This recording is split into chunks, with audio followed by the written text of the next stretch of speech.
अस्सलाम वालेकुम। आज की इस वीडियो में हम बैलेंस शीट बनाना सीखेंगे। लास्ट वीडियो में हमने अकाउंटिंग इक्वेशन सीखी थी जिसमें हमने ये पढ़ा था कि all assets are equal to liabilities plus owners equity और स्टॉक होल्डर इक्विटी। सो उसी पे बेस करते हुए हम बैलेंस शीट बनाएंगे। बैलेंस शीट किसी भी कंपनी की फाइनेंशियल पोजीशन बताती है। फाइनेंस इसी वजह से इसको हम स्टेटमेंट ऑफ फाइनेंशियल पोजीशन भी कहते हैं। बैलेंस शीट कुछ इस तरह से होती है। सबसे पहले हम इसमें कंपनी का नाम लिखते हैं, उसके बाद बैलेंस शीट की हेडिंग डालते हैं और उसके बाद डेट लिखते हैं। अच्छा, ये जो डेट होती है इसमें खास बात ये है कि ये एज ऑन होती है, यानी जिस दिन बन रही होती है, जिस डेट को बन रही होती है, ये वो डेट लिखी जाती है। ये फॉर द टाइम पीरियड नहीं होती है, एज ऑन होती है, ये याद रखिएगा। उसके बाद इसको हम बैलेंस शीट क्यों कहते हैं? ये देखिए बैलेंस बना हुआ है, इसको हम बैलेंस शीट इस वजह से कहते हैं कि तमाम एसेट साइड इक्वल होते हैं तमाम liabilities plus owners equity side. और लास्ट वीडियो में भी हमने इसी तरह किया था। हमारी जो इक्वेशन थी, अकाउंटिंग इक्वेशन, वो इसी तरह थी कि एसेट्स बराबर थे लायबिलिटीज प्लस ओनर्स इक्विटी। वही कॉन्सेप्ट हम इस पे भी अप्लाई करेंगे। और हमने लास्ट वीडियो में एसेट्स की डेफिनेशन, लायबिलिटीज की और ओनर्स इक्विटी की डेफिनेशन हमने पढ़ी थी। एसेट्स इकोनॉमिक रिसोर्सेज होते हैं जो कि कंपनी ओन करती है और जिसकी वजह से फ्यूचर में पॉजिटिव कैश फ्लोज होते हैं। अब इसमें आप देख लीजिए, cash, notes receivable, accounts receivable, जितने भी रिसीवेबल्स होते हैं वो आपके एसेट्स होते हैं। Supplies, land, building, office equipment, vehicle, plant equipment, ये तमाम चीजें आपकी एसेट्स होते हैं और इनकी वजह से बिजनेस में फ्यूचर में पॉजिटिव कैश फ्लो होता है। दूसरी साइड पे हमारे पास लायबिलिटीज प्लस ओनर्स इक्विटी होती है। लायबिलिटीज यानी ये डेट या ये ऑब्लिगेशंस होते हैं जो कंपनी ओ करती है और इसकी वजह से फ्यूचर में नेगेटिव कैश फ्लो होता है या यूं कह लें कैश आउटफ्लो होता है। Owners equity is basically the owners claim on the assets of the corporation. Like आप तमाम लाइबिलिटीज अगर टोटल एसेट्स में से डिडक्ट कर देते हैं तो ओनर्स इक्विटी आ जाती है। सो बैलेंस शीट के दोनों साइड बैलेंस होते हैं। नेक्स्ट है एक्सरसाइज हम करके देखते हैं। एक बैलेंस शीट, बिल्कुल बेसिक बैलेंस शीट हम बना के देखते हैं। और क्योंकि ये कोर्स हमारा प्रिंसिपल्स ऑफ अकाउंटिंग या फंडामेंटल्स ऑफ अकाउंटिंग है तो बिल्कुल हम बेसिक लेवल की बैलेंस शीट बनानी सीखेंगे। और ये जो बुक हम फॉलो कर रहे हैं ये फाइनेंशियल एंड मैनेजेरियल अकाउंटिंग है, विलियम्स हाका बैटनर, या इसको हम मीग्स एंड मीग्स भी कहते हैं। और इसमें चैप्टर 2 एक्सरसाइज 2.2 है। तो ये हम एक्सेल शीट में करते हैं। एक्सेल शीट में आपको शेयर कराती हूँ और हम इसकी प्रैक्टिस एक्सेल में करेंगे। एक्सरसाइज है 2.2। सो हम स्टार्ट करते हैं बैलेंस शीट बनाना। अभी जो हमने फॉर्मेट देखा है बिल्कुल हम उसी फॉर्मेट पे बैलेंस शीट बनाएंगे। List below in random order are the items to be included in the balance sheet of Smoky Mountain Lodge. अब Smoky Mountain Lodge is basically the name of the corporation कि ये कौन सी company है, Smoky Mountain Lodge, eight दिसंबर 31st 2011। और जो date मौजूद है, ये डेट कौन सी है, दिसंबर 31st 2011, ये कंपनी का नाम है। अब जो ये लिस्ट ऑफ आइटम्स हैं ये तमाम रैंडम ऑर्डर ऑर्डर में है। Means assets, liabilities, owners equity mix है और इसमें रिटेन अर्निंग जो है वो गिवन नहीं है, वो क्वेश्चन मार्क है, वो हमने फाइंड आउट करना है। और कभी भी कोई चीज मिसिंग हो तो हम जो फर्स्ट स्टेप लेते हैं वो हम first step basic accounting equation के थ्रू हम मिसिंग फिगर्स फाइंड आउट करते हैं। अब आप इसमें देखिए, इक्विपमेंट है, ये एसेट है, लैंड एसेट है, अकाउंट्स पेबल, जितने पेबल्स होते हैं वो लाइबिलिटीज है। Receivable assets, salaries payable, interest payable, ये दोनों लाइबिलिटीज हैं। बिल्डिंग आपका एसेट है। कैपिटल स्टॉक ओनर इक्विटी का पार्ट है। कैश, फर्निशिंग, स्नोमोबाइल्स, ये तीनों एसेट्स हैं। नोट्स पेबल, नाम से ही जाहिर है जितने पेबल्स हैं वो लाइबिलिटीज हैं। और रिटेन अर्निंग्स ओनर्स इक्विटी का पार्ट है, तो ये हम ओनर्स इक्विटी में लिखेंगे। तो सबसे पहले हम हेडिंग डालते हैं। 3 मेन हेडिंग्स होती हैं। कंपनी का नाम होता है स्मोकी माउंटेन लॉज। उसके बाद हम name of the financial statement लिखते हैं। तो हम इस वक्त कौन सी फाइनेंशियल स्टेटमेंट बना रहे हैं? Balance sheet. आप बैलेंस शीट लिख दें या आप लिख दें स्टेटमेंट ऑफ फाइनेंशियल पोजीशन, दोनों एक ही हैं। बैलेंस शीट का दूसरा नाम स्टेटमेंट ऑफ फाइनेंशियल पोजीशन भी है। लेटेस्ट आईएफआरएस आपको इसको स्टेटमेंट ऑफ फाइनेंशियल पोजीशन बताते हैं। उसके बाद हम डेट लिखते हैं। डेट एज ऑन होती है दिसंबर 31st, और ये 2011 की बैलेंस शीट है। एक साइड पे हमारे तमाम एसेट्स होते हैं और दूसरी साइड पे हमारे पास liabilities and owners equity. So assets में हम लाइन से देखते जाते हैं।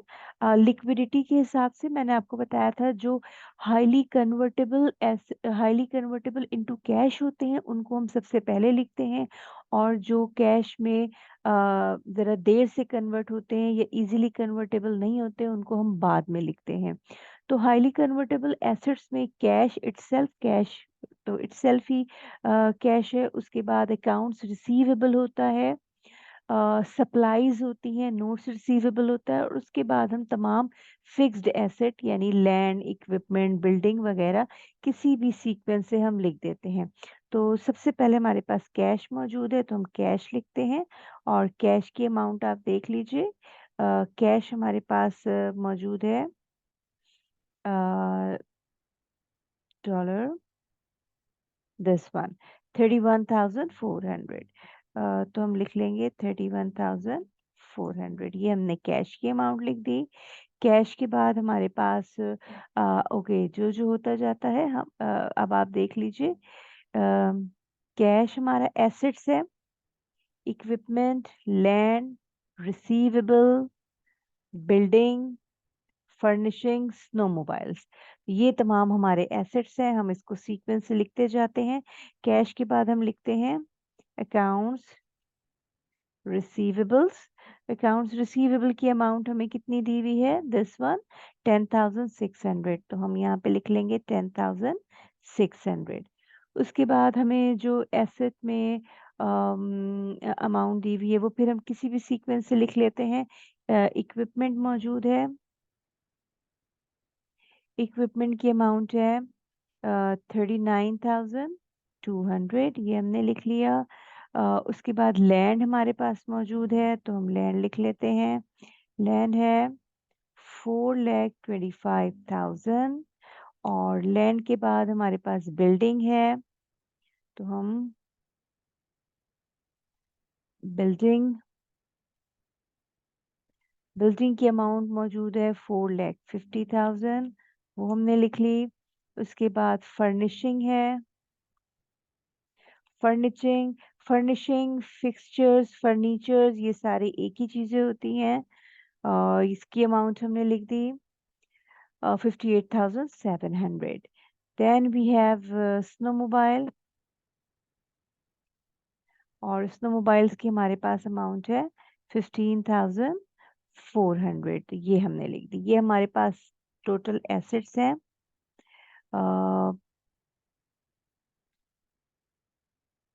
तो हम इसका टोटल कर लेंगे, और ये टोटल है, और यहाँ पे हमने हेडिंग डाल दी टोटल एसेट्स, यानी तमाम एसेट्स को हमने ऐड किया, और ऐड करने के बाद हमने लिख लिया, तो ये हमारे पास टोटल एसेट्स आ गए। और इसको हम डबल लाइन से क्लोज कर देते हैं। अच्छा, उसके बाद फिर हमने लाइबिलिटीज की हेडिंग डालनी है और हमारे पास जितनी लाइबिलिटीज मौजूद है हमने लाइन से लाइबिलिटीज लिख लेनी है। तो अब आप अगर देखें हमारे पास लाइबिलिटीज कौन कौन सी मौजूद है, तो हम लाइबिलिटीज लिख लेंगे। इसमें अब आप देखिए जितने पेबल्स होते हैं, accounts payable, salaries payable, interest payable, notes payable. So notes payable generally long term liability होती है, ये हम सबसे आखिर में लिखते हैं। इसके अलावा हम तमाम लायबिलिटीज लिख लेते हैं।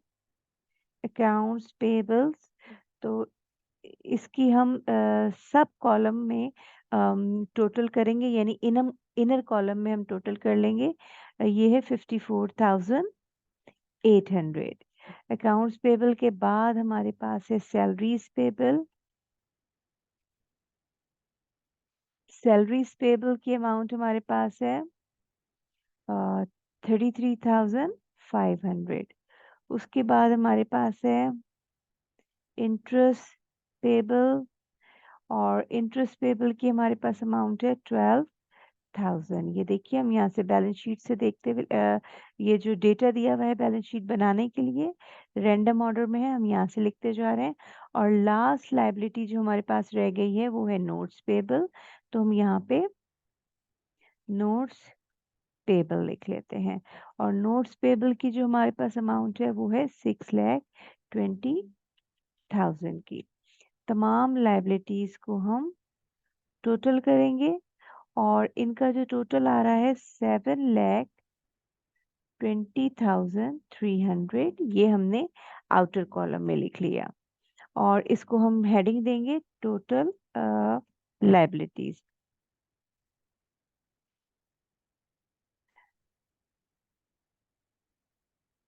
Total liabilities. उसके बाद हम ओनर्स इक्विटी लिखेंगे, क्योंकि यहाँ पे देखिए इस साइड पे दोनों लाइबिलिटीज प्लस ओनर इक्विटी आती है। तो अब यहाँ पे लिखेंगे ओनर्स इक्विटी। और ओनर्स इक्विटी में हमारे पास सिर्फ फंडामेंटल्स के लेवल पे सिर्फ दो ही चीजें हैं जिसको आप याद रखिएगा, कैपिटल स्टॉक और रिटेन अर्निंग्स। और अगर आप डेटा में देखिए तो डेटा में हमारे पास अब दो ही चीज़ें बच गई हैं। हम देखते हैं हमारे पास क्या क्या चीज़ें बच गई हैं। यहाँ पे हमने ये सारी चीज़ें काउंट कर ली हैं लिस्ट में। यहाँ पे हमारे पास एक कैपिटल स्टॉक रह गया है और रिटेन अर्निंग रह गया है। और रिटेन अर्निंग में अगर आप नोट करें तो इसकी फिगर मिसिंग है, हमारे पास मौजूद नहीं है। कैपिटल स्टॉक मौजूद है, यहाँ पे हमने कैपिटल स्टॉक लिख लिया। कैपिटल स्टॉक कितना है? 1,35,000। ओके, सो रिटेन अर्निंग हमारे पास मिसिंग है। इसकी फिगर हम कैसे मालूम करेंगे, कैसे पता करेंगे? तो हमें पता है आप यहाँ पे रफ वर्क में या कहीं पे साइट पे वर्किंग के नाम पे आप देखिएगा अ, हमारे पास अकाउंटिंग इक्वेशन है assets is equal to liabilities and owners equity. ठीक है, liabilities and owners equity. So assets हमारे पास टोटल कितने हैं? हमारे पास टोटल एसेट्स हमें दिए हुए हैं, तो ये टोटल एसेट्स हैं, यहाँ हम लिख लेंगे। ये लाइबिलिटीज है, टोटल लाइबिलिटीज भी हम लिख लेंगे। ओनर इक्विटी हमें नहीं पता तो हम पता कर लेंगे कैसे।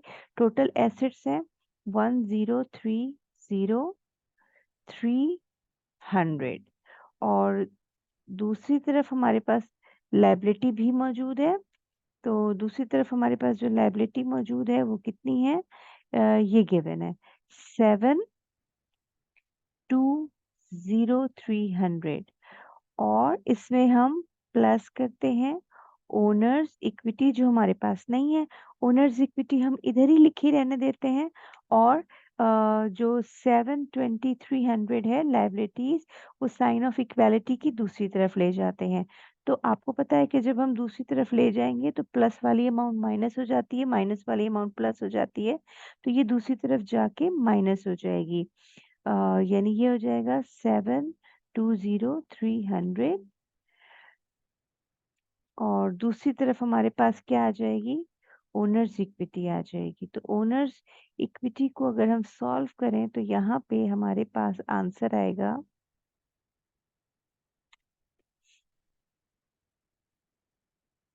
इसको अगर हम सॉल्व करते हैं तो हमारे पास आ रहा है 3,10,000। इसका मतलब है कि जो 3,10,000 है वो हमारे पास टोटल ओनर इक्विटी आ गया। तो हम यहाँ पे लिख देंगे टोटल ओनर्स इक्विटी, क्योंकि अभी हमने कैलकुलेट किया है वो 3,10,000 आ रहा है। दूसरी तरफ हमें पता है कि ओनर्स इक्विटी दो चीजों से मिलके बनता है, capital stock plus retained earnings. तो अगर हम कहें कि ओनर इक्विटी हमें 3,10,000 दिया हुआ है, कैपिटल स्टॉक हमें 135,000 दिया हुआ है, और रिटेन अर्निंग हमें नहीं पता। तो सेम इसी तरह हम करेंगे कि 135 को दूसरी तरफ ले जाएंगे, वो जाके माइनस हो जाएगा। तो हमें क्या चीज़ पता चल जाएगी, हमें रिटेन अर्निंग पता चल जाएगी। तो रिटेन अर्निंग कितनी हो जाएगी, इसको अगर हम सॉल्व करें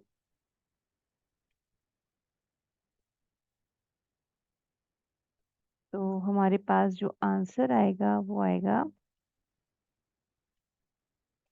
1,75,000। तो हमने जो रिटेन अर्निंग फाइंड आउट की है 175,000 हमने फाइंड आउट की है। इन दोनों को अगर हम सम करते हैं तो हमारे पास ये आ जाता है।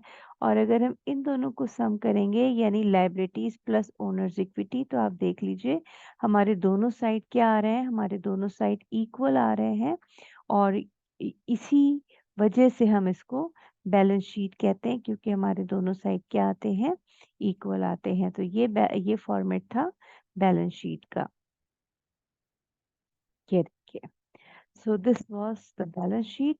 और अगर आप इसमें देखें 3 मेन हेडिंग्स हैं। ये मेन हेडिंग्स लाजमी होती है, ये हेडिंग्स बनाना होती हैं। सिमिलरली हम प्रॉब्लम 2.5 ए करते हैं, सेम कोर्स पैक से प्रॉब्लम है हमारे पास 2.5 ए। और कंपनी का नाम है हेयर कम्स द क्लाउन्स। इसका मतलब है ये कंपनी, ये सर्कस रिलेटेड कंपनी है, और लिखा हुआ भी है is the name of a travelling circus. The ledger accounts of the business at June 30th 2011 are listed here in alphabetical order. यानी ये कोई बैलेंस शीट ऑर्डर में नहीं लिखा हुआ, assets liabilities owner equity format पे नहीं लिखा हुआ, बल्कि किस तरह लिखा हुआ है, एक अल्फाबेटिकल ऑर्डर में लिखा हुआ है। आप ये देखिए ABCD एंड सो ऑन करके लिखा हुआ है। और ये क्या है, ये सारे जो चीज़ें हैं, ये सारी चीज़ें मिक्स हुई हुई हैं। तो हमने क्या करना है, हमारी जो मेन रिक्वायरमेंट है, हमारी मेन रिक्वायरमेंट है हमने बैलेंस शीट बनाना है। ये बैलेंस शीट है तो हम इसको बैलेंस शीट बनाते हैं। और कैश की अमाउंट इसमें नहीं दी हुई है, तो हम कैश इसमें से फाइंड आउट कर लेंगे। और जब कोई भी चीज़ मिसिंग होती है तो फिर हम अकाउंटिंग इक्वेशन से हम फाइंड आउट करते हैं। अब देखिए इसमें एसेट्स कौन कौन से हैं। अकाउंट्स रिसीवेबल एसेट है। अब ये कंपनी है सर्कस की, तो इसमें जो एनिमल्स हैं ये भी इसके एसेट्स हैं। केजेस जिसमें वो एनिमल्स को रखते हैं, एसेट्स हैं। कैश एसेट है, कॉस्ट्यूम एसेट है, नोट्स रिसीवेबल एसेट्स हैं, इक्विपमेंट एसेट्स हैं, टेंट्स एसेट है, और ट्रक एंड वैगन्स भी एसेट है। सर्कस के अगर आप पॉइंट ऑफ व्यू से देखें तो ये सारी कंपनी के एसेट्स होते हैं। इसके अलावा अगर हम देखें इसमें लाइबिलिटीज कौन कौन सी हैं, तो जितने भी पेबल्स होंगे, for example accounts payable, notes payable, salaries payable. और अगर हम ओनर्स इक्विटी देखें तो ओनर्स इक्विटी में हमारे पास दो ही चीजें होती हैं, कैपिटल स्टॉक और रिटेन अर्निंग्स। तो अब हम बैलेंस शीट बनाते हैं, और बैलेंस शीट मैंने आपको बताया सबसे पहले हम कंपनी का नाम लिखेंगे। तो कंपनी का नाम है हेयर कम द क्लाउन्स, ये कंपनी का नाम है। इसकी हम थोड़ी सी विजिबिलिटी बढ़ा देते हैं ताकि आपको ये बेहतर नजर आए। Here comes the clown, okay. और उसके बाद हम name of the financial statement लिखते हैं जो कि बैलेंस शीट है। और उसके बाद हम डेट लिखते हैं जो कि जून 30th 2011। सबसे पहले हम एसेट्स लिखेंगे और दूसरी साइड पे हमारे पास क्या आएगा, liabilities and owners equity. So assets की हम सबसे पहले लिख लेते हैं। अच्छा, एसेट्स में वही बात लिक्विडिटी के हिसाब से सबसे पहले हमारे पास से कैश आएगा, तो हमने कैश लिखा। कैश की अमाउंट मौजूद नहीं है, हम उसको फॉर द टाइम बीइंग छोड़ देते हैं। फिर हमारे पास है अकाउंट्स रिसीवेबल। अकाउंट्स रिसीवेबल की अमाउंट दी हुई है 7,450, ये हमने लिस्ट कर दी। फिर हमारे पास फिर हम सारे एसेट्स बाकी किसी भी सीक्वेंस से लिख लेते हैं। लाइन से हम देख लेते हैं। एनिमल्स, एनिमल्स की अमाउंट है 189,060। उसके बाद आप देखिए केजेस हैं, तो केजेस भी एसेट हैं,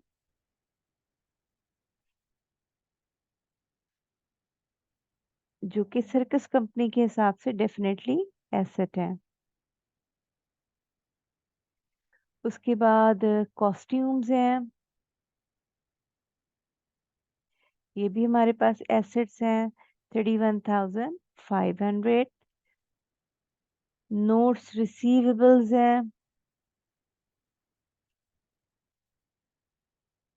नोट्स रिसीवेबल की अमाउंट है हमारे पास 9,500। देन प्रॉप्स एंड इक्विपमेंट है,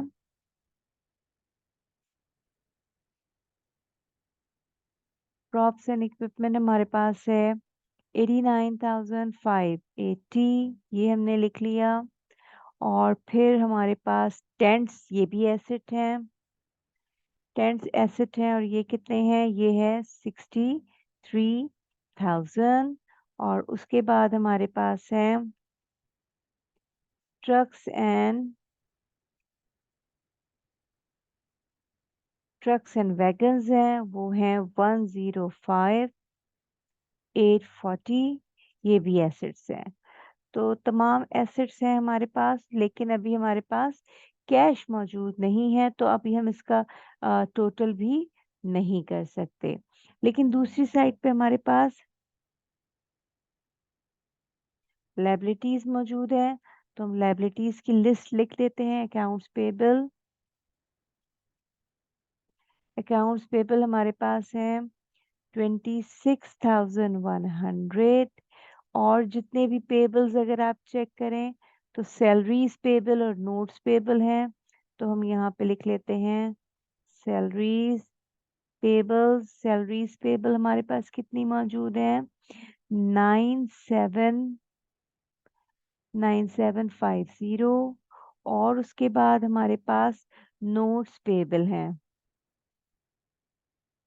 नोट्स पेबल कितनी है 1,80,000। तो तीन हमारे पास लाइबिलिटीज हैं, हम इनको अगर ऐड कर लें तो टोटल लाइबिलिटीज हमारे पास आती हैं 21,5850। और इसको हम आउटर कॉलम में लिख रहे हैं। आउटर कॉलम में हम इसलिए लिख रहे हैं कि इसको फिर हमें ऐड करना भी आसान होगा, और एक this is one of the way of presentation. तो हम इसको जस्ट प्रेजेंट कर रहे हैं आउटर कॉलम में। हम यहाँ पे लिख देते हैं ये क्या है, लाइबिलिटीज है। उसके बाद हमारे पास ओनर्स इक्विटी है, ओनर्स इक्विटी। और ओनर इक्विटी में मैंने आपको बताया था दो ही चीजें होती हैं, कैपिटल स्टॉक और रिटेन अर्निंग्स। दोनों को जब हम ऐड करेंगे तो टोटल ओनर्स ओनर्स इक्विटी आ जाएगा। और हमारे पास कैपिटल स्टॉक भी गिवन है 3,10,000, तो हम यहाँ पे 310 लिख लेंगे। और फिर हमें और क्या चीज, रिटेन अर्निंग भी दी हुई है। रिटेन अर्निंग कितनी दी हुई है, 27, 230 गिवन है। हम ये दोनों लिख लेंगे और दोनों का टोटल कर लेंगे। दोनों का टोटल आ रहा है हमारे पास, हम आउटर कॉलम में लिख रहे हैं 337 230। तो ये हमारे पास मौजूद है दोनों का टोटल, जो कि हमने आउटर कॉलम में लिखा है।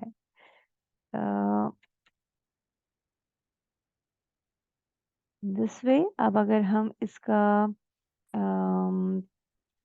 Liabilities plus stock holder equity, अगर हम इनका भी टोटल कर लेते हैं इन दोनों को, तो हमारे पास टोटल अमाउंट जो भी आ रही है उसको हम डबल लाइन से हमने क्रॉस कर दिया और इसको हम लिखेंगे total liabilities and owners equity. और यहाँ पे हमारे पास क्या आएंगे, टोटल एसेट्स। और हमने शुरू में पढ़ा था कि ये क्योंकि बैलेंस शीट है और लाजमी तौर पे बैलेंस शीट के दोनों साइड हमेशा क्या आने चाहिए, इक्वल आने चाहिए। इसका मतलब है ये साइड जो बैलेंस शीट की है वो एसेट साइड भी इक्वल होगी।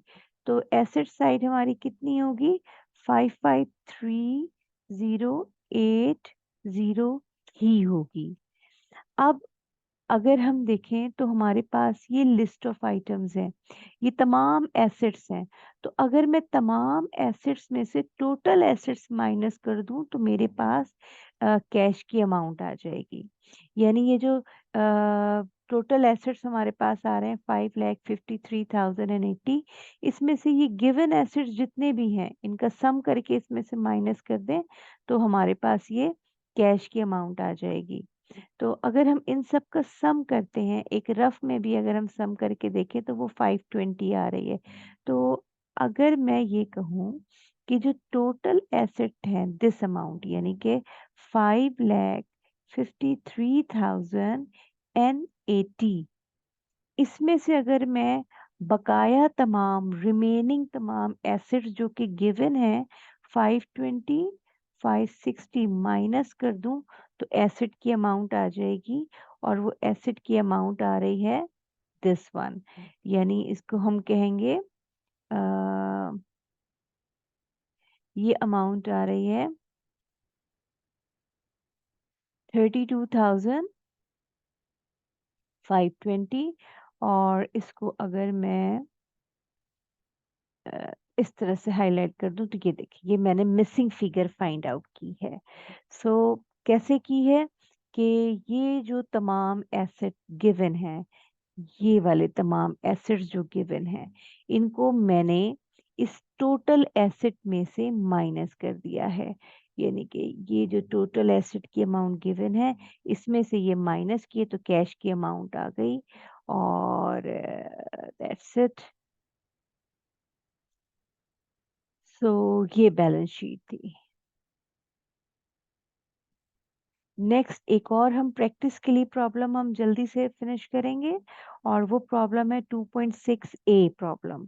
तो 2.6 ए का डेटा इस तरह गिवन है और इसमें आप देख लीजिए जो रैंडम ऑर्डर में तमाम चीज़ें लिखी हुई हैं।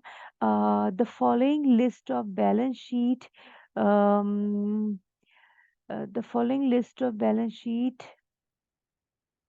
just a minute, here is the marker. The following the list in the random order है और कंपनी है, कंपनी का नाम गिवन है विल्सन फार्म्स और डेट दी हुई है सितंबर 30 2011। और ये सारे चीज़ें दी हुई हैं। अब इसमें आप चेक कीजिए, लैंड एसेट है, बैरन्स एंड शेड ये भी एसेट है। ये क्या है, फार्म फार्म हाउस है। तो बैरन्स एंड शेड्स भी वही होते हैं जो यानी कि शेड्स बने हुए होते हैं जिसके नीचे तमाम एनिमल्स और चीज़ें रखी हुई होती हैं फार्म्स वगैरह में। तो ये वो है। अकाउंट्स रिसीवेबल आपका एसेट है। सिट्रस ट्रीज, जितने भी ट्रीज हैं, अगर कोई प्लांट है तो ये कंपनी के लिए एसेट होते हैं। इसके अलावा फेंसेस एंड गेट्स, फेंसेस वो जो बाड़ वगैरह लगाई जाती हैं, गेट्स हैं जिसमें एनिमल रखे जाते हैं, या एक बाउंड्री सी बनाई जाती है, इरिगेशन सिस्टम है, कैश है, लाइव स्टॉक है, फार्म मशीनरी है, ये तमाम आपके एसेट्स हैं। All these are assets. और उसके बाद जितने भी पेबल्स होते हैं वो आपकी लाइबिलिटीज होते हैं। तो हम पेबल्स देखते हैं, notes payable, accounts payable, income tax payable and wages payable.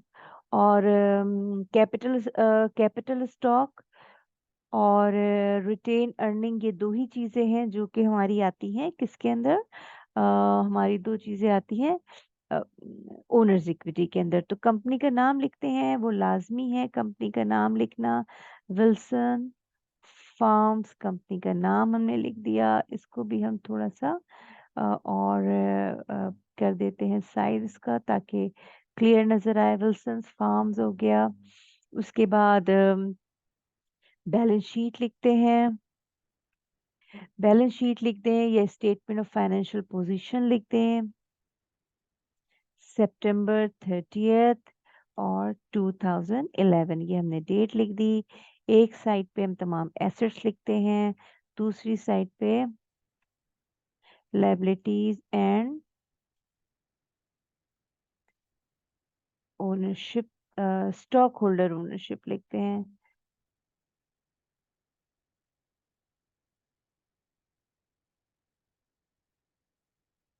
Stock holder ownership लिखते हैं, ये शेयर होल्डर ओनरशिप।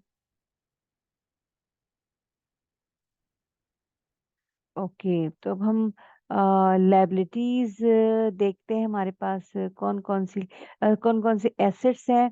अच्छा, सबसे पहले मैंने आपको बताया कि हम सबसे पहले लिखते हैं कैश, तो हमने यहाँ पे कैश लिख दिया। कैश अब आप चेक करें कितना है, दिस वन। तो कैश हमारे पास मौजूद है 16,710। उसके बाद हम देखते हैं अकाउंट्स रिसीवेबल, सीक्वेंस हमारा यही होता है, कैश, कैश के बाद अकाउंट्स रिसीवेबल। तो हम यहाँ पे लिखते हैं अकाउंट्स रिसीवेबल्स। और अगर आप अकाउंट्स रिसीवेबल की अमाउंट चेक करें तो ये मौजूद है जो कि है 22,365। और उसके बाद उसने कहा है कि आफ्टर बैलेंस एंड शेड्स आप कुछ भी कोई भी सीक्वेंस लिख सकते हैं। तो थर्ड वन हम लिख लेते हैं यहाँ पे, बर्न्स एंड शेड्स। तो ये इसकी अमाउंट कितनी दी हुई है, हमें दी हुई है 78,300। इसके ऊपर हमारे पास लैंड भी मौजूद है, तो हम लैंड भी एसेट है, इसकी अमाउंट है 4,90,000। उसके बाद एसेट्स में हमारे पास सिट्रस ट्रीज मौजूद है, सिट्रस ट्रीज हम देख लेते हैं। सिट्रस ट्रीज में हमारे पास है 76,650, ये हमने लिख लिया। देन एसेट्स में हमारे पास फेंसेस एंड गेट है, फेंसेस एंड गेट्स भी हम लिख लेते हैं, वो कितनी है 33,570 मौजूद है। उसके बाद irrigation system, irrigation system system हमारे पास अमाउंट कितनी मौजूद है 20,125। लाइव स्टॉक रह गया है हमारे पास, तो लाइव स्टॉक की जो अमाउंट है 1,20,000 और 780 मौजूद है। उसके बाद लास्ट हमारा रह गया है एसेट फार्म्स,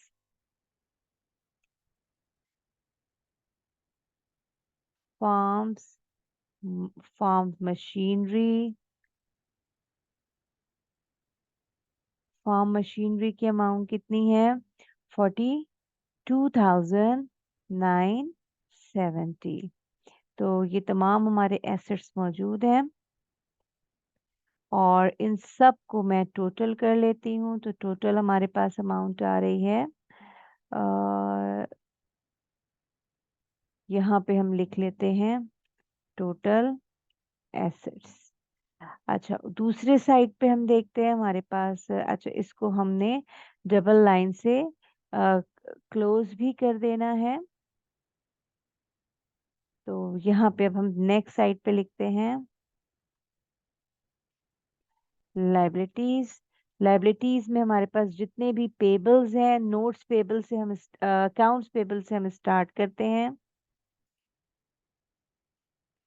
तो अकाउंट्स पेबल की अमाउंट इनर कॉलम में मैं लिख रही हूँ। इनर कॉलम में अकाउंट्स पेबल कितना दिया हुआ है 77095। उसके बाद हमारे पास प्रॉपर्टी टैक्स पेबल दिया हुआ है।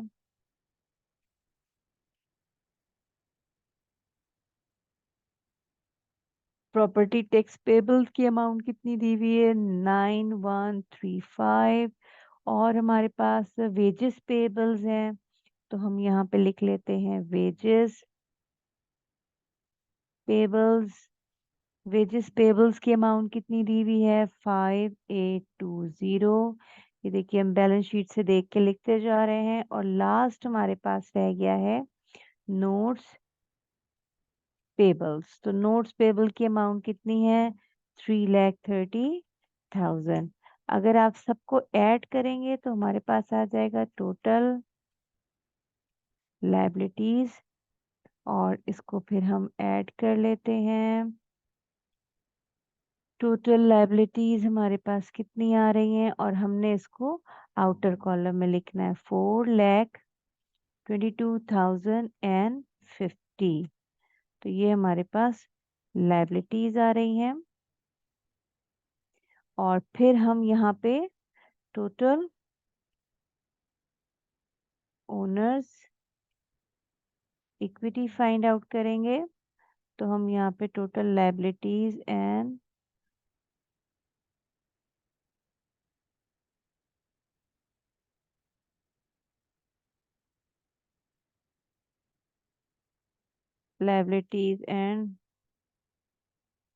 Owners equity. So owners equity में दो ही चीजें अभी अभी आपको बताया था, capital stock and retained earnings. तो दोनों को अगर हम ऐड करेंगे तो टोटल ओनर्स इक्विटी आ जाएगा। अच्छा, अब हमारे पास कैपिटल स्टॉक हमें दिया हुआ है दिस वन, ये देखें कैपिटल स्टॉक हमें दिया हुआ है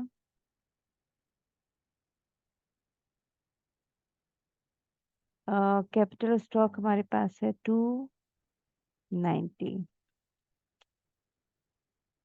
और हमें क्या दिया हुआ है कैपिटल स्टॉक के बाद रिटेन अर्निंग हमें नहीं पता है, वो हम फाइंड आउट कर लेते हैं। और अभी मैंने आपको अकाउंटिंग इक्वेशन बताई थी, अकाउंटिंग इक्वेशन की मदद से हम रिटेन अर्निंग फाइंड आउट कर लेंगे। तो अकाउंटिंग इक्वेशन हमारे पास सिंपल क्या थी, अकाउंटिंग इक्वेशन हमारे पास थी एसेट्स में से माइनस करें अगर आप दिस वन, ये देखिए एसेट्स बराबर है लाइबिलिटीज प्लस ओनर्स इक्विटी। तो अगर एसेट्स हमें दिए हुए हैं, एसेट्स हमें कितने दिए हुए हैं दिस वन, ये अमाउंट हमें एसेट्स की दी हुई है, ये अमाउंट ये देखिए ये एसेट्स की अमाउंट दी हुई है। और लाइबिलिटीज नहीं है, लेकिन लाइबिलिटीज की अमाउंट भी हमें ये दी हुई है, और ओनर इक्विटी नहीं है, तो वो हम फाइंड आउट कर लेते हैं। तो एसेट्स कितने हैं हमारे पास 901470। दूसरी तरफ हमारे पास क्या है, दूसरी तरफ हमारे पास है लाइबिलिटीज जो कि 422050 है, और प्लस ओनर्स इक्विटी है। तो ओनर इक्विटी हम इधर ही रहने देते हैं। और जो लाइबिलिटीज वाली अमाउंट है वो साइन ऑफ इक्वालिटी के हम दूसरी तरफ ले जाते हैं 901470 माइनस, क्योंकि एक तरफ वो प्लस हो रहा है तो दूसरी तरफ जाके माइनस हो जाएगा। और दूसरी तरफ हमारे पास क्या बच जाएगा, ओनर इक्विटी। तो अब हम इसको अगर मजीद सॉल्व करते हैं तो हमारे पास आंसर आ जाएगा 901470 माइनस 422050। तो अब ओनर जो इक्विटी आ रहा है वो आ रहा है 4 lakh, owner equity this one, तो वो आ रहा है 479420। ये हमने कहाँ से लिखी ये अमाउंट, ये अमाउंट हमें यहाँ पे ये हमने यहाँ से फाइंड आउट की है, दिस वन ओनर्स इक्विटी। सो अब हमारे पास दूसरा तरीका क्या है कि अगर हम टोटल ओनर्स इक्विटी में से कैपिटल स्टॉक माइनस कर दें। टोटल ओनर्स इक्विटी कितनी है हमारे पास, 479420।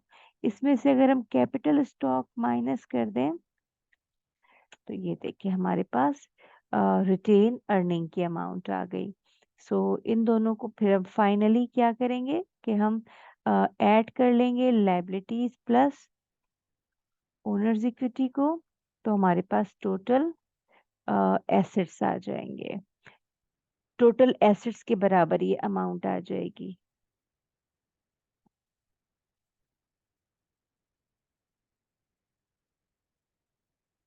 और इसको हम डबल लाइन से क्लोज भी कर देंगे क्योंकि this is the way of presentation.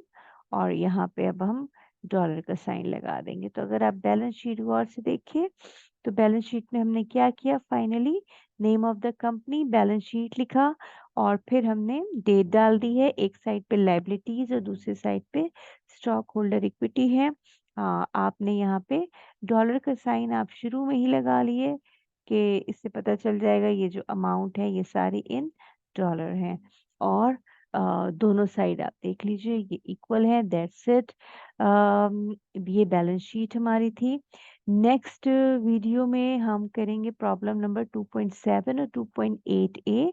और ये जो नेक्स्ट वीडियो में आपको बताया जाएगा कि अगर बैलेंस शीट आपने at the start of any month बनाई है और फिर ड्यूरिंग द मंथ या ड्यूरिंग द वीक कुछ बिजनेस ट्रांजैक्शन हुई हैं तो उन बिजनेस ट्रांजैक्शन को हम बैलेंस शीट में किस तरह से इनकॉर्पोरेट करेंगे या बिजनेस ट्रांजैक्शन बैलेंस शीट पे किस तरह से इम्पैक्ट करती हैं, असर करती हैं।